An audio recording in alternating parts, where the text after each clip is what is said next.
Baik, kita mulai ya untuk kegiatan pada siang menjelang sore hari ini di pukul 13.52. Mudah-mudahan kegiatan hari ini berjalan dengan lancar. Amin ya Allah ya Rabbal Alamin.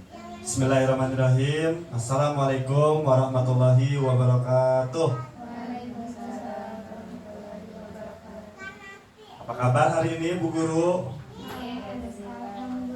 Luar biasa, Allahu Akbar. Alhamdulillah, hari ini nampaknya semua dalam keadaan sehat. Mudah-mudahan hari ini kita semua diberikan kemudahan dalam menjalankan rutinitas pagi hari. Mudah-mudahan diberikan keberkahan, dan rutinitas selanjutnya mudah-mudahan diberikan kelancaran. Amin ya Allah ya Rabbal Alamin. Alhamdulillah, pada hari ini hari Rabu tanggal 30 Agustus tahun 2023, bersama kita mengawal kegiatan PMO perdana yang dilaksanakan oleh Kepala Sekolah KB Yadifa Al-Naira. Alhamdulillah hari ini walaupun dalam nuansa banyak kegiatan yang begitu padat, Bu Guru ada yang melaksanakan perkuliahan, kemudian harus juga melaksanakan belajar mengajar di sekolah. Mudah-mudahan dengan padatnya kegiatan tersebut bahwa kita berada di zona yang tidak nyaman. Nah, di zona yang tidak nyaman ini akan menjadikan diri kita menjadi kuat, akan menjadikan diri kita menjadi berkah hidupnya apabila kita melaksanakan hidupnya dengan lillah. Amin ya Allah ya Rabbal Alamin. Alhamdulillah, pada hari ini kita akan membahas insya Allah terkait perkembangan karakter anak usia dini, yang nantinya juga kita akan membahas terkait pembelajaran dan asesmen khususnya di jenjang pendidikan anak usia dini ini di KB Yadifa Al-Naira. Alhamdulillah, genap di 1 tahun berjalan ini kita melaksanakan program sekolah penggerak PSP2 yang luar biasa. Subhanallah, berbagai hambatan, berbagai tantangan telah kita hadapi. Tentunya kita kupas dan kita jawab dengan keinginan kita untuk berubah, keinginan kita untuk tergerak dan menggerakkan seluruh lembaga-lembaga khususnya yang ada di sekitar Kecamatan Nanggung ini. Dan yang paling utama, kita sendiri sebagai pelaksana sekolah penggerak harus bergerak bukan hanya untuk orang lain, tapi bergerak untuk diri kita sendiri. Bergerak artinya berpindah dan berubah, bertransformasi dari yang sudah baik menjadi baik, dari yang belum sempurna untuk menyempurnakan menjadi yang lebih baik lagi. Tentunya perubahan-perubahan yang kita laksanakan hari ini ingin menjadikan kualitas buat diri kita.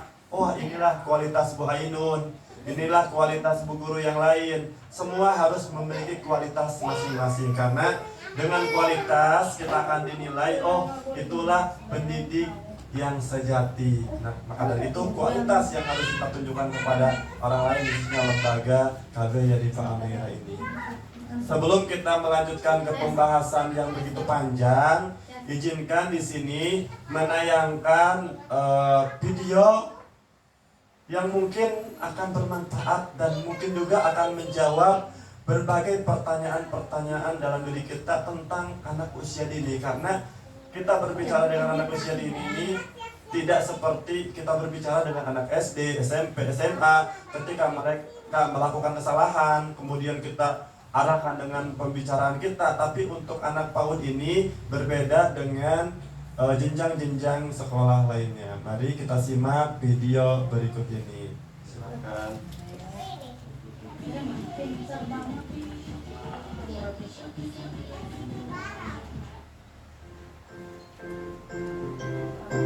Karakteristik anak usia dini. Setiap anak memiliki dunia dan karakteristik sendiri yang berbeda dengan orang dewasa. Mereka sangat aktif, dinamis, antusias, dan hampir selalu ingin tahu terhadap apa yang dilihat dan didengarnya, serta seolah-olah tak pernah berhenti belajar. Setiap anak dapat mengalami proses tumbuh kembang yang berbeda satu sama lain, dan perkembangan yang dicapai setiap anak pun tentu tidak sama hasilnya. Terdapat anak yang mungkin mengalami keterlambatan dalam perkembangannya jika dibandingkan dengan tugas perkembangan anak pada umumnya. Meskipun demikian, melalui stimulasi yang tepat disertai asupan nutrisi yang baik, diharapkan anak dapat mengejar keterlambatannya dan mencapai perkembangan yang lebih optimal. Menurut Richard D. Kellogg, karakteristik anak usia dini yang khas adalah: pertama, anak itu bersifat egosentris. Anak yang masih bersifat egosentris cenderung melihat dan memahami sesuatu dari sudut pandang dan kepentingannya sendiri. Hal ini dapat dilihat dari perilakunya seperti masih berebut alat-alat mainan, menangis bila menghendaki sesuatu yang tidak dipenuhi, atau memaksakan sesuatu terhadap orang lain. Tugas saudara sebagai guru adalah membantu anak dalam memahami dan menyesuaikan diri dengan dunianya dengan cara positif. Keterampilan yang sangat membantu untuk mengurangi egosentris bisa dilakukan dengan mengajarkan anak untuk mendengarkan, memahami, atau berempati kepada orang lain. Kedua, anak memiliki rasa ingin tahu yang besar. Menurut persepsi anak, dunia ini dipenuhi dengan hal-hal yang menarik dan menakjubkan. Hal ini menimbulkan rasa keingintahuan anak yang tinggi. Rasa keingintahuan sangatlah bervariasi, tergantung dengan apa yang menarik perhatiannya. Sebagai seorang pendidik, jangan pernah bosan menjawab pertanyaan anak. Jawablah dengan jawaban yang logis dan sesuai dengan kemampuan bahasanya.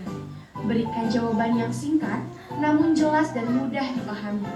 Jangan pernah memberikan jawaban yang tidak benar karena informasi yang diterimanya akan bertahan cukup lama. Ketiga, anak adalah makhluk sosial. Karakteristik ini terlihat ketika bermain. Semakin usia anak bertambah, semakin cakap kemampuannya bersosialisasi. Anak senang diterima dan berada dengan teman sebayanya. Mereka senang bekerja sama dalam membuat rencana dan menyelesaikan pekerjaannya. Mereka secara bersama saling memberikan semangat dengan sesama temannya. Anak membangun konsep diri melalui interaksi sosial di sekolah. Ia akan membangun kepuasan melalui penghargaan diri ketika diberikan kesempatan untuk bekerja sama dengan temannya. Untuk itu, pembelajaran dilakukan untuk membantu anak dalam perkembangan penghargaan diri. Hal ini dapat dilaksanakan dengan strategi pembelajaran sosial seperti bekerja sama, simulasi guru dari teman sebaya, dan pembelajaran silang usia. 4. Anak bersifat unik. Anak merupakan individu yang unik di mana masing-masing memiliki bawaan, minat, kapabilitas, dan latar belakang kehidupan yang berbeda satu sama lain. Tidak ada dua anak yang sama persis meskipun mereka kembar identik. Oleh karenanya, jangan pernah kita membanding-bandingkan antara satu anak dengan anak lainnya. Mungkin maksud kita adalah untuk memotivasi mereka, namun tidak menutup kemungkinan jika dibandingkan dengan anak lain malah justru akan menimbulkan rasa kalah domba tanding. Selain itu, anak juga memiliki keunikan tersendiri seperti dalam gaya belajar, minat, latar belakang keluarga, dan lain-lain. Terimalah mereka apa adanya dan bantu mereka mengembangkan kemampuan dan potensinya masing-masing seoptimal mungkin. Berikan stimulus yang menantang dan membuat rasa ingin tahu anak semakin meningkat dari waktu ke waktu sesuai dengan perkembangannya.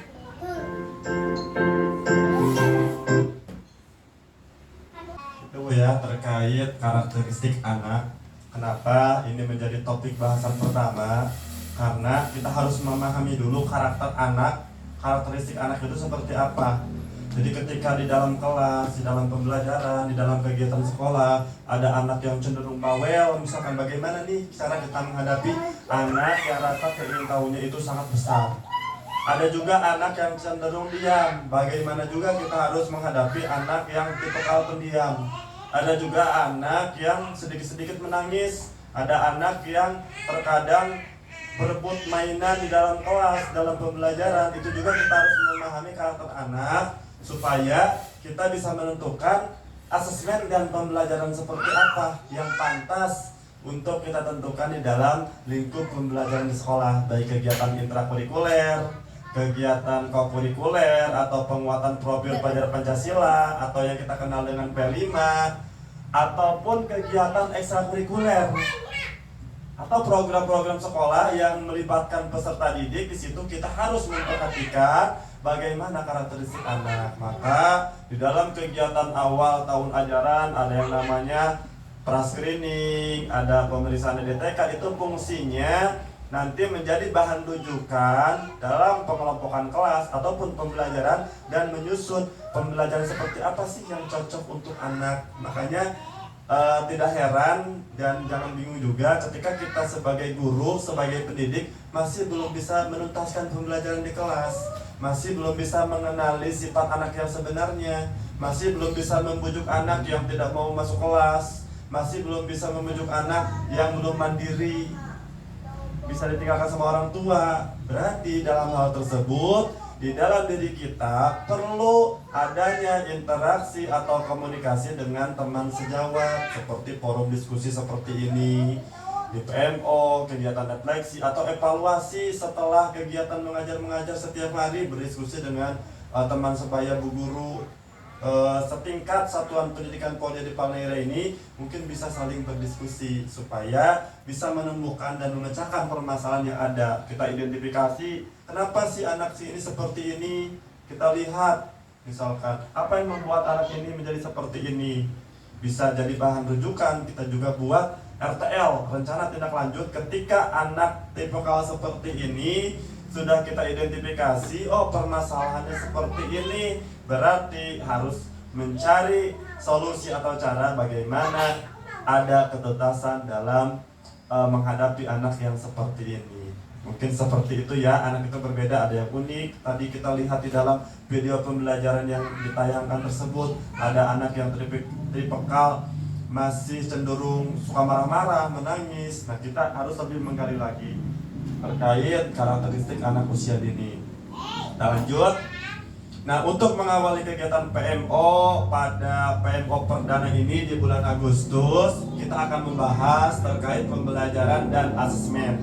Kenapa pembelajaran dan asesmen ini menjadi poin utama di dalam pembahasan kita? Karena tidak akan terlaksananya dengan baik dan maksimal ketika pembelajaran dan asesmennya pun tidak dibuat saling berkesinambungan, saling berhubungan. Artinya antara pembelajaran dan asesmen itu harus saling berkaitan.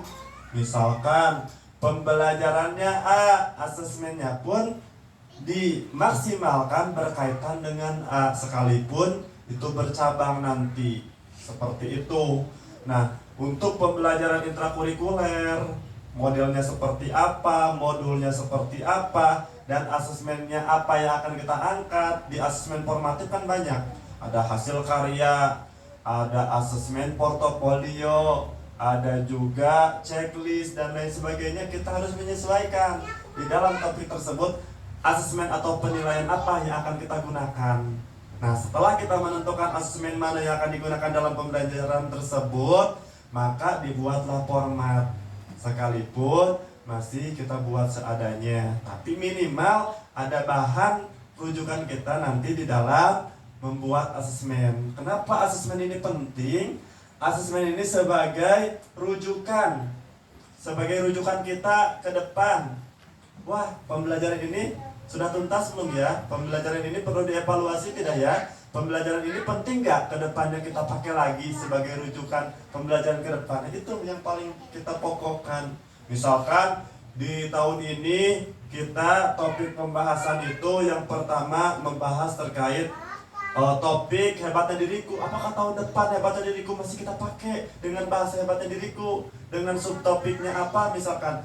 Kalau misalkan hal tersebut tuntas di tahun ini, bisa jadi bahan rujukan nanti untuk ke depan. Tapi ketika tidak tuntas, perlu kita rubah, evaluasi, atau transformasi dengan semaksimal mungkin agar topik bahasan itu benar-benar nyampe ke anak. Artinya tidak sebatas topik bahasan yang kita sampaikan, tapi pembelajarannya menjadi pembelajaran sepanjang hayat.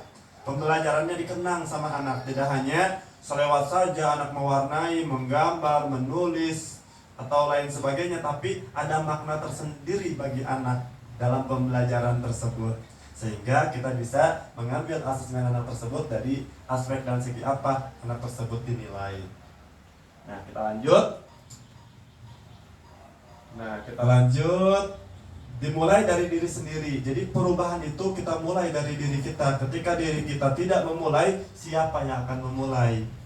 Ketika tidak ada yang peduli terhadap diri kita, siapa yang akan peduli selain daripada diri kita sendiri? Karena yang mengetahui kekurangan kita, kelebihan kita hanyalah diri kita. Sekalipun orang tahu, wah, Bu Alisa kekurangannya ini, orang lain hanya melihat secara cangkang, secara casing, tapi orang lain tidak tahu yang sebenarnya yang dilaksanakan oleh Bu Alisa. Bu Alisa pada hari ini terlihat cemberut misalkan. Orang lain hanya menilai, wah, Bu Alisa cemberut, lagi banyak masalah.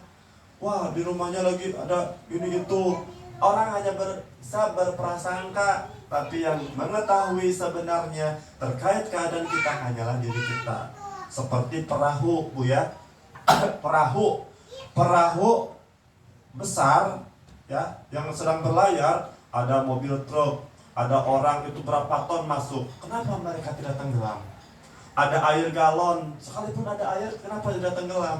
Karena beban orang yang ada di dalam dia. Artinya orang lain, masalah orang lain yang membebani dia. Tapi ketika perahu bocor dengan air lautnya sendiri, maka perahu akan tenggelam. Artinya yang membuat diri kita hancur, diri kita sendiri, bukan orang lain. Sekalipun orang lain sebisa mungkin menghancurkan kita, tapi ketika diri kita tidak memberikan ruang untuk menghancurkan orang lain, maka tidak akan hancur. Kita lihat contoh perjuangan perahu saja seperti itu. Artinya mulai dari diri kita sendiri untuk melakukan perubahan. Sama di dalam pendidikan pun, kita memutuskan menjadi seorang guru, menjadi seorang pendidik, harus berani memulai dari diri kita sendiri. Kita lanjut. Di sini ada sebuah cerita. Sebelum menelaah materi pada sesi ini, marilah kita mendiskusikan studi kasus berikut ini. Dibacakan dulu ya. Boleh dilihat sama Bu Guru semua. Bu Asri telah mengajar di PAUD selama bertahun-tahun. Selain mengajar, beliau juga harus menyelesaikan berbagai tugas administratif di sekolah dan mengikuti pelatihan.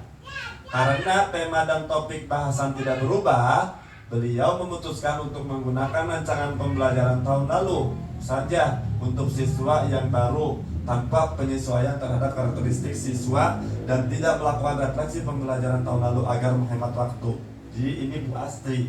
Bu Asri ini guru PAUD yang sudah lama, sudah berpengalaman. Bu Asri ini taat aturan ya. Tugas administratif selalu dikerjakan. Ketika diundang pelatihan di dinas, kabupaten, kecamatan, di organisasi selalu mengikuti.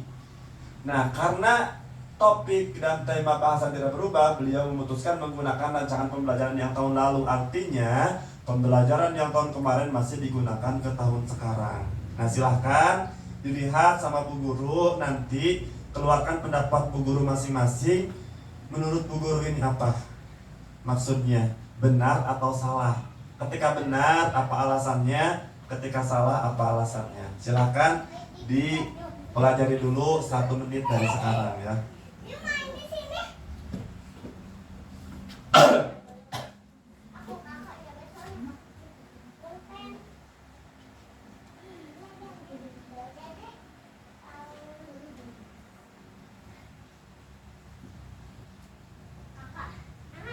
Atau misalkan diri kita sendiri nih, Bu Iis sudah mengajar misalkan 5 tahun. Nah, apa yang dilaksanakan Bu Iis selama mengajar itu? Boleh ya nanti rujukan dari sini. Ini pendapat kita dikeluarkan dulu dari sini. Kemudian dari pengalaman sendiri ceritakan. Sudah mengajar sekian ini, apakah misalkan hanya seperti itu aja dari tahun ke tahun? Ketika masuk ke kelas cuma menggugurkan kewajiban aja misalkan. Cuma mau datang telat mata kutip marahin kepala sekolah, buru-buru misalkan datang ke sekolah. Jadi itu taat aturan, tapi ada perubahan tidak buat diri kita atau untuk peserta didik. Itu yang harus Dipahami ya. Silakan dimulai dari Bu Ainun mungkin ya. Boleh.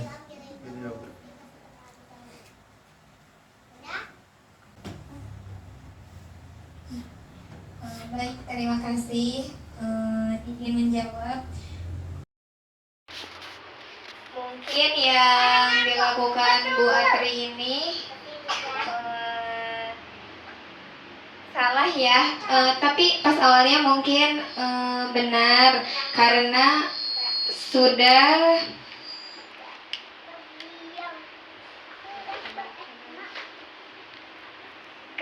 beliau menyelesaikan berbagai tugas administratif di sekolah dan mengikuti pelatihan. Akan tetapi untuk mengenai tema dan topik bahasannya itu tidak berubah. Menurut saya pribadi itu salah karena tidak bisa menyesuaikan dengan karakteristik siswa, karena mungkin dari tahun lalu dan tahun sekarang itu pasti pembelajarannya itu berbeda. Jadi seharusnya ketika mengikuti pelatihan harus bisa mengambil pembelajarannya dan bisa diterapkan di lembaganya kayak gitu. Mungkin kalau misalkan saya pribadi pas awal mengajar, dari yang tidak tahu apa-apa, dari yang hanya melihat dulu seperti apa mengajar, akan tetapi ketika setelah 1 tahun 2 tahun berjalan dan adanya refleksi dari kepala sekolah dan lokakarya kayak gitu, jadi alhamdulillah bisa nambah pengetahuan juga, dan sedikit demi sedikit juga menanamkannya, merubah di dalam diri sendiri untuk bisa menerapkan pembelajaran kepada anak sesuai dengan karakteristik anak. Semangat. Boleh dilanjut ke Bu Alisa ya. Silakan. Secara singkat aja, setelah itu boleh bercerita juga, tidak harus pengalaman mengajar, tapi apa sih yang sebenarnya kita harus tingkatkan sebagai seorang guru, itu juga boleh, silakan diceritakan.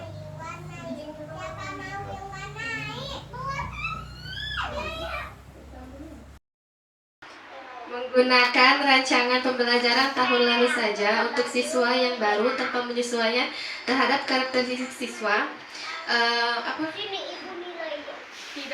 tidak benar, karena seiring berjalannya waktu pasti banyak perubahan topik. Untuk topik sih iya, kayak perubahan topik kan, banyak perubahan zaman, jadi pasti tidak berbeda dari tahun yang lalu. Kalau menurut pengalaman pribadi, emang sekarang juga sih masih merujuk ke tahun yang lalu ya pembelajarannya. Jadi yang perlu ditingkatkan lagi, lebih banyak, lebih mengeksplor lagi pengetahuannya sesuai dengan karakteristik siswa, sesuai dengan kebutuhan siswanya. Terima kasih. Baik, tadi sudah ada sampel ya dari Bu Ainun, dengan cara Bu Ainun sendiri mempelajari pengalaman hidup di dalam sebagai seorang pendidik. Dengan Bu Alisa pun demikian. Pada intinya, apapun pendapat kita terkait Bu Atri ini mungkin ada kaitannya dengan kelangsungan atau pengalaman kita dalam kegiatan sehari-hari. Kita kupas sedikit ya. Bu Atri ini sudah taat sekali terhadap administrasi penurut, tapi yang sangat disayangkan bukan salah dari menggunakan pembelajaran tahun lalu digunakan pada saat ini, itu tidak salah sebenarnya. Cuma yang menjadi persoalan di sini yaitu Bu Astri tidak menentukan pembelajaran dan menyesuaikan terhadap karakteristik siswa. Kenapa di dalam menentukan pembelajaran dan asesmen kita harus menentukan dan menyesuaikan sesuai karakteristik siswa? Karena di sana nanti akan ada banyak berbagai karakter anak yang akan kita hadapi dalam kelas. Jadi tidak heran sekali ketika di kelas masih anak yang masih berlari-lari, masih ada anak yang tidak mendengarkan pembicaraan bu guru pak guru, masih ada anak yang jenuh terhadap kegiatan pembelajaran bu guru pak guru, karena di situ tidak menyesuaikan dengan karakteristik siswa. Contoh, ketika di dalam kelas masih ada anak yang lari-lari, marah-marah, menangis. Coba kita cari cara yang lain. Mungkin saja anak jenuh dengan nuansa kelas. Mungkin saja anak ingin belajar di luar kelas atau di lingkungan sekolah. Itu mungkin cara yang bisa kita jadikan solusi di dalam kegiatan sehari-hari. Begitu Bu Guru ya. Semangat untuk bergerak, semangat untuk berubah, dan semangat untuk membuat karya di dalam diri sendiri. Tentunya untuk kebaikan kita. Karena apa yang kita tanam hari ini, apa yang kita eksplor, apa yang kita berikan hari ini kepada orang lain, itu akan menjadi kenangan buat mereka. Wah, saya bisa besar seperti ini. Dulu saya diajarkan oleh Bu Alisa, dulu diajarkan oleh Bu Santi, dan lain sebagainya. Dulu yang mengajarkan baca aku tuh Bu Iis. Dulu aku itu belajar berhitung dengan Bu Ima. Nah, dari hal tersebut yang akan mengingatkan anak-anak di masa lalunya, tentunya masa lalu yang baik, bukan masa lalu yang kurang baik. Kita lanjut. Nah, tentunya pendapat kita sudah kita keluarkan tadi ya. Selanjutnya, mari kita refleksikan pengalaman yang kita miliki dengan menjawab pertanyaan berikut ini. Yang pertama, apa saja hal yang perlu Bu Guru pertimbangkan ketika merencanakan pembelajaran dan asesmen? Ya. Nah, untuk yang pertama, apa saja hal yang perlu saya pertimbangkan ketika merencanakan pembelajaran dan asesmen? Nah, untuk membuat modul ajar, apa yang harus kita laksanakan? Yang pertama, coba Bu Ima ya. Untuk membuat modul ajar, apa hal yang harus kita laksanakan pertama? Ini sepengalaman Bu Ima ya, silakan. Dari saya ya, untuk dari apa saja yang harus saya pertimbangkan ketika merencanakan pembelajaran. Yang pertama harus dari segi hal pembelajaran itu akan berguna nggak untuk anak kedepannya, atau akan diterima dengan baik gak untuk anaknya. Apa saya juga sendiri sudah memahami yang saya rencanakan dalam pembelajaran tersebut. Kalau saya sih seperti itu. Terima kasih. Siap. Oke, terima kasih Bu Ima. Kasih aplausnya Bu Guru. Silakan, terima kasih. Nah, tentunya benar yang dikatakan Bu Ima sendiri. Dalam mempertimbangkan perencanaan pembelajaran, kita harus mempertimbangkan berguna gak. Jangan sampai kita membuat suatu pembelajaran bukan berguna tapi malah merusak otak anak. Nah, di situ berarti guru menjadi pembunuh otak anak yang paling utama. Misalkan contoh ketika menyuruh anak, misalkan anak-anak huruf A-nya harus seperti ini ya. Nyatanya huruf A itu bervariagan. Makanya di PAUD itu bukan tidak boleh menulis, bukan tidak boleh berhitung, bukan tidak boleh calistung, tapi caranya yang menyesuaikan dengan keadaan anak usia dini. Itu mungkin yang menjadi yang harus kita garis bawahi. Dan yang kedua, apa saja sih yang perlu kita rencanakan dalam menyusun asesmen? Nah, asesmen di kelas kan sudah kita laksanakan ya. Dalam 1 bulan, anak setiap hari Senin, ada yang hari Selasa. Kemudian dokumen apa sih yang harus kita persiapkan dan lain sebagainya. Silakan Bu Iis.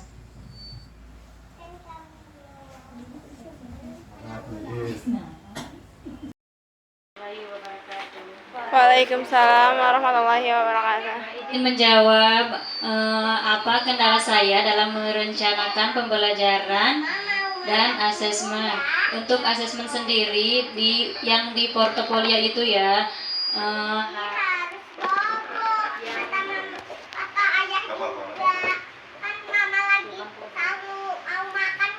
jadi yang diambil pembelajarannya itu asesmennya kita melalui foto ya, yang diambil di foto. Terus di situ kita ambil nilai agama, budi pekerti juga, dan jati diri, dan juga STEAM yang berkaitan dengan foto tersebut. Terima kasih. Betul sekali Bu Is ya. Jadi di dalam maksud Bu Is tadi, Bu Is sudah melaksanakan yang namanya penilaian portofolio ya. Penilaian portofolio itu tentunya tidak hanya satu penilaian. Nah, marilah kita menonton tayangan berikut ini ya. Kita lihat.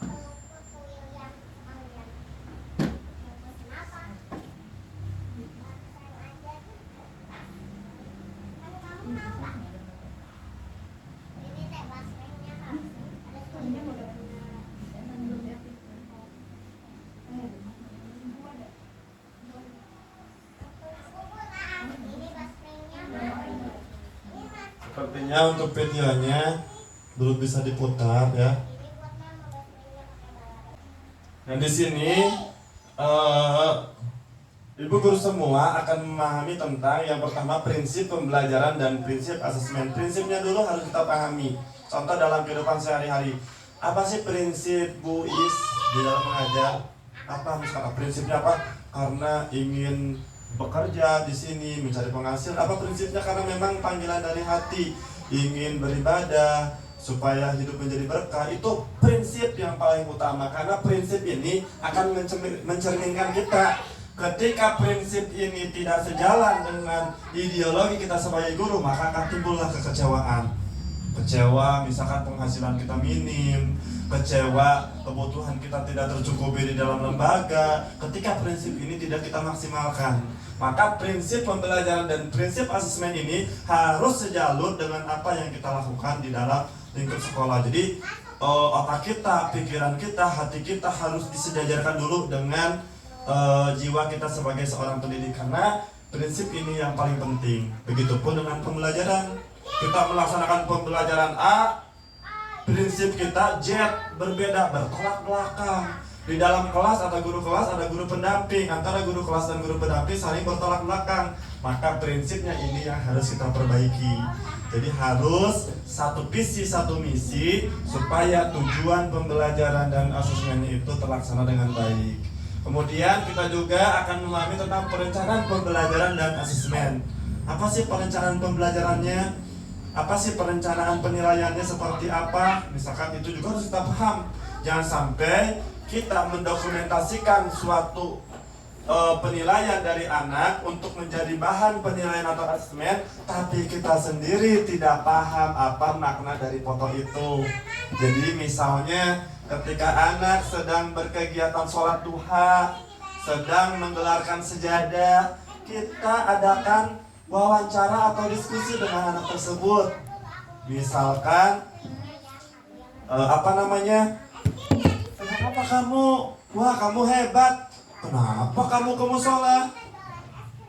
Wah, kamu hebat, sudah bisa menggelarkan sejadah sendiri. Nah, itu bisa menjadi kalimat pengantik yang nantinya, betul kata Bu Iis, akan menjadi 3 aspek penilaian. Ada nilai agama dan budi pekerti, jati diri, STEAM, dan literasi. Kemudian di sini juga yang akan kita pahami pelaksanaan pembelajaran terdiferensiasi dan asesmen. Jadi pembelajarannya benar-benar berpusat kepada anak. Sekalipun kita mengajarkan calistung, tapi pembelajarannya sudah terdiferensiasi, maka itu yang disebut dengan pembelajaran kurikulum merdeka. Jadi bolehkah calistung di PAUD? Boleh, tapi modelnya disesuaikan dengan keadaan anak PAUD. Kemudian kita juga akan memahami tentang pengelolaan dan pelaporan hasil asesmen. Jadi asesmen itu tidak hanya kita buat, tapi kita harus bisa mempertanggungjawabkan atas dasar apa anak dinilai dalam hal ini. Kenapa anak A nilai agamanya dan budi pekertinya dinilai, si A ini dinilainya dari cara bersalaman, si B ini dinilainya dari membersihkan musola. Tentunya kan antara si A dan si B berbeda. Alasan Bu Guru membuat anak-anak penilaiannya berbeda itu apa dasarnya? Wah, ternyata seperti ini. Si B ketika di kelas nggak bisa diam, sholat belum bisa mengikuti bacaan-bacaan, tidak mau mengikuti. Tapi si B ini bisa dinilai dari cara membersihkan musolanya, daripada anak yang lain hanya sebatas ibadah di sekolah, di kelas, di musola, sholat di musola, tapi belum bisa membersihkan. Berarti si B itu memiliki nilai plus tersendiri dari membersihkan musola tersebut. Bertanggung jawab, jati dirinya dapat, dan lain sebagainya. Kemudian refleksi dan tindak lanjut pembelajaran dan asesmen. Jadi ada tindak lanjut pembelajaran minggu ini menjadi bahan untuk minggu ke depan. Jadi saling berkaitan. Minggu ini kita mengasesmen anak, wah anak ini sudah tuntas nih dalam penilaian ini. Berarti di minggu selanjutnya sudah merencanakan. Jadi tidak sekedar Bu Alisa memotret anak dijadikan penilaian, tidak sekedar seperti itu. Tapi Bu Alisa sudah membuat instrumen. Beda ya. Kerangka penilaian dengan instrumen penilaian itu berbeda. Kalau instrumen penilaian atau instrumen asesmen itu untuk menjadi bahan, apa sih yang akan dinilai, apa sih kegiatan yang akan diangkat dalam mengasesmen anak ini, jadi punya instrumennya. Jadi ketika nanti kita mau mendokumentasikan anak, tidak sekedar memotret saja, tapi sudah direncanakan. Pertama-tama mari kita pelajari tentang 5 prinsip pembelajaran dan 5 prinsip asesmen. Nah, di sini 5 prinsip pembelajaran. Pembelajaran itu proses pembelajaran mendukung perkembangan kompetensi dan karakter peserta didik secara menyeluruh, secara holistik. Jadi artinya pembelajaran itu prinsipnya harus membuat kompetensi dan karakter anak secara menyeluruh itu berkembang, baik dari kepribadiannya. Yang tadi kita lihat itu anak itu adalah makhluk sosial. Artinya anak itu tidak bisa kita paksakan misalkan terpisah dengan orang tuanya. Nah, yang kita buat itu bukan berarti anak mandiri itu tidak ada orang tua di situ, tapi anak mandiri itu bagaimana anak tersebut bisa menyesuaikan di mana dia berada. Wah, ketika di sekolah orang tua saya bu guru, berarti pembelajaran saya dengan bu guru, mama saya boleh beristirahat. Nah, itu pola pemikiran tersebut yang harus kita tanamkan terhadap anak sejak dini. Yang kedua, pembelajaran dirancang dan dilaksanakan untuk membangun kapasitas untuk menjadi pembelajaran sepanjang hayat. Nah, ini yang paling penting. Ketika bu guru sudah bisa menerapkan dan bisa memotivasi anak dalam menjadikan pembelajaran sepanjang hayat, maka pahala demi pahala kita akan terus mengalir. Contoh, apa pembelajaran sepanjang hayat? Misalkan Bu Ima, Bu Santi menyuruh kepada anak buang sampah kepada tempatnya ya. Ketika buang sampah sembarangan, maka lingkungan akan tercemar, akan kotor. Maka ketika hujan besar akan terjadi banjir.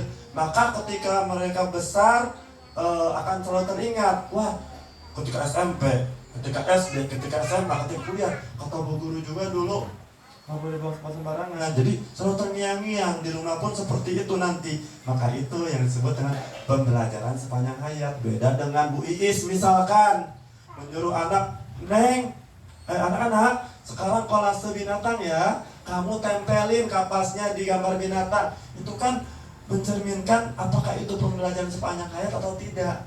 Bisa menjadi sepanjang hayat, bisa juga tidak. Contoh, bisa menjadi sepanjang hayat apabila teman-teman ini kan ciptaan kita ya, menempel, membuat bulu apa namanya, kambing. Kira-kira bulu kambing yang kita buat ini bisa menjadi beduk gak? Kenapa guru? Gak ada sobek, tapi bulu ayam atau bulu kambing atau kulit kambing yang buatan Allah yang sebenarnya bisa dibuat beduk gak? Bisa. Nah, di situ bisa mengenal mana ciptaan Allah, mana ciptaan manusia. Betapa dahsyat luar biasanya ciptaan Allah. Jadi anak juga bisa mengenal lebih dalam terkait pembelajaran. Kemudian pembelajaran dirancang dengan mempertimbangkan tahap perkembangan. Jadi bertahap. Tidak harus kita ingin anak langsung bisa menjadi disiplin, anak langsung bisa menjadi mandiri, tapi bertahap, step by step, bertahap sedikit demi sedikit. Hari ini anak belum bisa disiplinnya, tapi anak sudah bisa bersalaman. Hari ini baru bisa bersalaman di jidat, besok bersalaman di pipi, besoknya lagi bisa bersalaman dengan cara dicium, sedikit-sedikit bertahap. Jadi kita tidak bisa menjudge anak itu harus berubah sempurna, berkembang dengan sempurna karena kepompong ya, ada prosesnya ya. Dari mulai apa menjadi apa. Sama kita pun, sama ayam pun, ayam mengandung, kemudian jadi telur, keluar jadi telur, kemudian menetas jadi ayam kecil, jadi besar. Jadi semua itu perlu proses. Bayangkan ketika Bu Ima lahir dari rahim seorang ibu langsung sebesar ini, ya aneh gak? Mengeluarkannya pun sulit Bu ya, langsung sebesar ini, seusia 20 tahun dilahirkan. Tapi kenapa? Dilahirkannya ketika bayi, karena itu yang terbaik. Jadi ada proses tersendiri yang harus kita nikmati. Kemudian pembelajaran yang relevan yaitu pembelajaran yang dirancang sesuai konteks lingkungan dan budaya. Jadi sesuaikan dengan keadaan lingkungan. Jadi ketika kita membuat kurikulum pun ada karakteristik sekolah, ada karakteristik lingkungan, budaya, peserta didik, bahkan hingga masyarakat dan gurunya pun harus kita pertimbangkan. Jangan sampai di lingkungan kita misalkan kita lingkungan apa Bu di sini? Pegunungan ya, pegunungan, pertambangan emas. Jangan sampai